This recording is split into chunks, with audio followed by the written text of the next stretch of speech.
যে সাহাবীকে নিয়ে আমাদের আজকের গল্প তিনি ছিলেন বিখ্যাত সাহাবী হযরত সাদ বিন আবু ওয়াক্কাস রাদিয়াল্লাহু তাআলা আনহুর আপন ছোট ভাই। পারস্য বিজেতা মুসলিম জেনারেল সাদ বিন আবু ওয়াক্কাস রাদিয়াল্লাহু তাআলা আনহুর নাম নিশ্চয়ই আপনারা শুনে থাকবেন। তার নেতৃত্বে মুসলিমরা আজকের ইরাক ইরান জয় করেছিলেন। তিনি ছিলেন আশারায়ে মুবাশশারা অর্থাৎ জীবিত অবস্থায় জান্নাতের সুসংবাদপ্রাপ্ত 10 জন সাহাবীর একজন। ইসলাম প্রচারের একেবারে শুরুর দিকে তিনি আল্লাহর নবীর প্রতি বিশ্বাস স্থাপন করেছিলেন এবং জীবনের শেষ দিন পর্যন্ত আল্লাহর সত্য দিন প্রতিষ্ঠার সংগ্রাম করেছিলেন। সাদ বিন আবু ওয়াক্কাস রাদিয়াল্লাহু তাআলা আনহুর একজন ছোট ভাই ছিলেন, যিনি বালক বয়সেই ইসলামের প্রতি গভীরভাবে আকৃষ্ট হয়ে পড়েন। পরিবারের অন্য সদস্যদের বিরোধিতা সত্ত্বেও তিনি বড় ভাইয়ের পদাঙ্ক অনুসরণ করেন এবং ইসলাম গ্রহণ করেন। মক্কায় কুরাইশদের অত্যাচারে জর্জরিত হয়ে যখন সাহাবীরা মদিনায় হিজরত করেন, তখন ওই বালকটিও সাদ বিন আবু ওয়াক্কাস রাদিয়াল্লাহু তাআলা আনহুর সাথে মদিনায় চলে আসেন। হিজরতকালে তার বয়স ছিল মাত্র 14 বছর। কিশোর ওই সাহাবীর নাম উমাইর রাদিয়াল্লাহু তাআলা আনহু। আরবের সংস্কৃতি অনুযায়ী পিতার নাম অনুসারে তাকে ডাকা হতো উমাইর বিন আবু ওয়াক্কাস, যিনি আমাদের আজকের গল্পের নায়ক।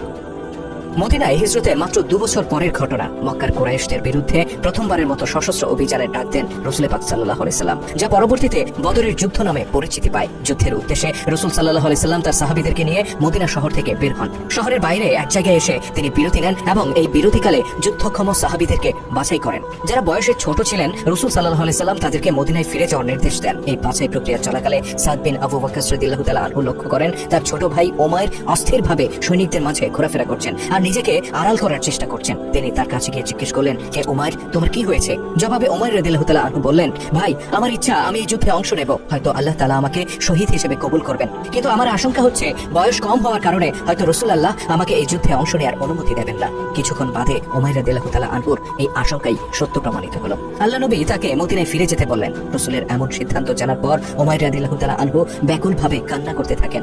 যুদ্ধে অংশ নেওয়ার জন্য মাত্র 16 বছর বয়সী এক বালকের এমন তীব্র আকাঙ্ক্ষা আর শাহাদাতের বাসনা দেখে আল্লাহ নবী শেষ পর্যন্ত তার সিদ্ধান্ত পরিবর্তন করলেন। তিনি উমাইর রাদিয়াল্লাহু তাআলা আনহুর জন্য দোয়া করলেন এবং তাকে যুদ্ধে অংশ নেওয়ার অনুমতি দিলেন।